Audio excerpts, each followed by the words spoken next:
What's up guys, my name is Ace, and welcome back to another Battlefield 6 gun guide. In this series, I dive deep into the important stats of the guns, especially the ones they don't show you in the game, and then toward the end, I provide some tailored attachment recommendations for the gun. And in the first episode, we covered the M433. It turns out there was one key oversight I made in that, so I will be correcting some of the values from that episode.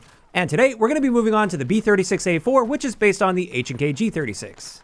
And starting it off as always, let's have a look at our raw power potential with this gun. So rate of fire, damage, time to kill. And we've got a roughly mid-range rate of fire for an assault rifle at 720 rounds per minute. And our damage values are actually exactly the same as the M433, meaning in the first damage range, it'll be a 4-shot kill to the body for a 250 millisecond time to kill. That's just slightly slower than average for the assault rifle category, but it's right around the realm of average, I would say. And when it comes to headshots, we can get a 3-shot kill if all 3 shots hit the head. Or if we use hollow point or the synthetic tip ammo, you have to mix 2 headshots in with a body shot to get a 3-shot kill. So at least in the first damage range, you aren't gaining any benefit from having the synthetic ammo over the hollow point ammo.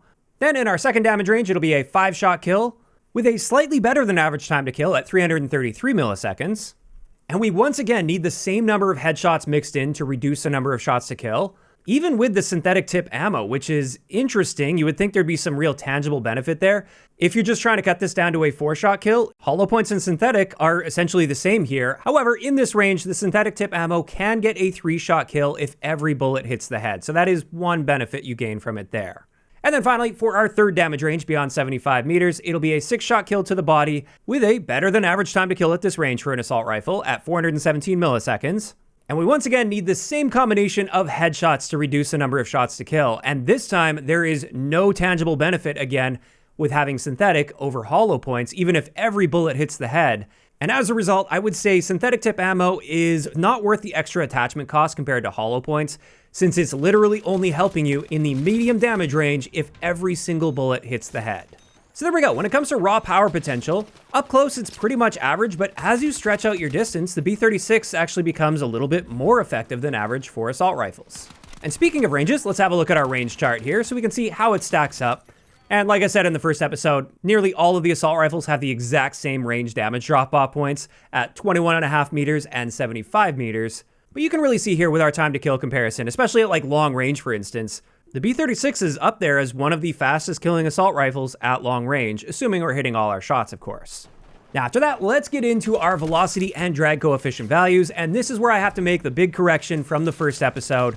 In that, with my testing, I was noticing it was taking significantly longer for the bullet to reach its target with the M433 compared to all of the other assault rifles, including the NVO, which has essentially the same muzzle velocity.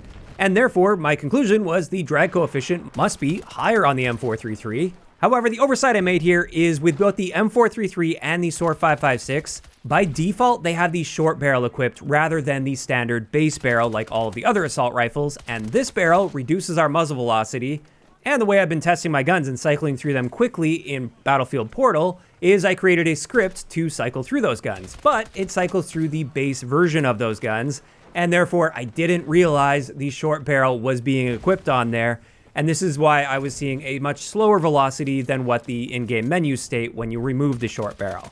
So long story short, the M433 is not a standout in this area. It's basically just standard, and I also optimized my testing a little bit for drag coefficients and found that I was just very slightly off on that value as well. The actual drag coefficient is 0.0025 rather than 0.002, and this applies to all of the assault rifles. Now, circling back to the B36, this one has an excellent muzzle velocity at 780 meters per second. That's the third best in the assault rifle category, so it handles itself well over distance. As for hipfire, this is where that short barrel issue also popped up. In the first episode, I concluded that the M433 and SOAR 556 had better hipfire spreads than all of the other assault rifles. Once again, that was just due to the fact that by default, they get the short barrel, which improves our hipfire spread. So realistically, if you're putting the base barrel on all of the assault rifles, they all have the exact same hipfire spread values, so there's no differences here whatsoever, but this is what it looks like against the target at 10 meters. And really what this means is hipfiring on any of the assault rifles, especially if you build your loadouts toward that goal, hipfiring is pretty good, especially with the higher fire rate ones. But now let's get into our recoil testing here, and with the B36, we're definitely a little bit more accurate than the M433.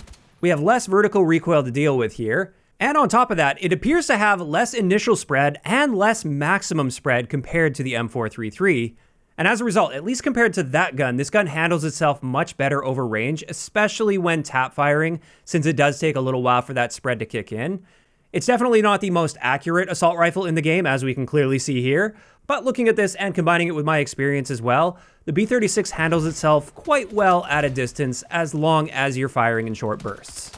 Then let's just blast through our handling stats, which are just standard for an assault rifle. Unfortunately, outside of reload times, there's very little difference when it comes to assault rifles, and in the case of reload times, it's identical to the M433 and the SOAR 5.56. And we see essentially the exact same story here with our movement speeds. It's just got assault rifle level movement speeds, and there's no difference between these guns. Now finally for our stats, let's get into REDSEC a little bit. I just wanted to show you guys the time to kill potentials versus armor plates. And in the first damage range against 2 armor plates in REDSEC Battle Royale, it's going to be an 8-shot kill for a 583 millisecond time to kill. Then in the second damage range, it'll be a 10-shot kill against 2 armor plates. And then finally, in the third damage range, it's going to be a 12-shot kill against an enemy with those 2 armor plates equipped. And with all of that out of the way, we can now get into some excellent attachment combinations I threw together for you guys. Just keeping in mind, these are just some example class setups that have worked really well for me. Obviously, feel free to branch out and make adjustments to better suit yourself. But the first one I wanted to share for you guys is my accuracy and headshot build. So this is a nice combination build. With this, we're using the OSA 7 optic. That's my preferred optic. We've got the lightened suppressor, since this one does help with recoil. We have the heavy barrel, which helps cut down on our aim down sight spread a little bit. We have the alloy vertical underbarrel grip. That also helps a bit with recoil. The 30-round fast mag, which reduces our reload time down to 2.11 seconds. And then finally, the hollow point ammunition for a 1.5 times headshot multiplier, meaning at any range, we just need to mix 2 headshots in with body shots in order to reduce the number of shots to kill with this. And recoil-wise, you can see we're just tightening things up a little bit here, and that will make this noticeably easier to control, especially at longer ranges. And if you're able to take the time to line up those headshots, you can really find a lot of success with this particular setup.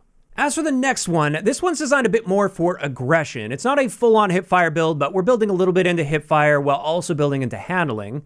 And with this, we once again have the OSA 7 optic. We also have the red 5mW laser, which gives us a 20% reduction to our standing hipfire spread. And this laser isn't visible to enemy players, so there's really no downside to this one. We have the CQB suppressor on here because this is the only one that doesn't harm a hipfire spread. We just have the standard basic barrel on here, the slim angled underbarrel grip, which improves our aim down sight time down to 200 milliseconds, so we can snap on a target a little bit faster. And on top of this, it does help a little bit with recoil. And then we once again have the 30-round fast mag on this and the standard ammo type. And with this, recoil-wise, you can see the magnitude of recoil isn't really all that much different from the base recoil, at least the vertical magnitude. However, the slim angled grip helps a bit with that horizontal recoil, so there's less zigzagginess to our recoil plot. It's more of a straight line. And that just makes it a little easier to manage and control. It's just more consistent all around when it comes to recoil, even though that wasn't really our primary goal with this setup. It's more of a nice side effect with that slim angled grip. And there we go. That's finally going to wrap it up for today's gun guide on the B36A4. Overall, when it comes to my thoughts on this gun, I actually really like it. I really see it as kind of like the king of versatility within the assault rifle category. It holds its own just fine up close while doing quite well at a distance too, as long as you tap fire with it. And I've been able to find a lot of very consistent success with this gun. It just works quite well all around. I wouldn't say it necessarily dominates any particular situation, but it's pretty good at almost everything. Now, of course, those are just my thoughts on the B36, and this is where I want to hear from you guys in those comments down below. How are you feeling about this gun? Do you guys generally like it, or maybe not so much? If you enjoyed this video, a like rating is always appreciated, and don't forget to subscribe for more if you haven't already. I'll talk to you guys next time.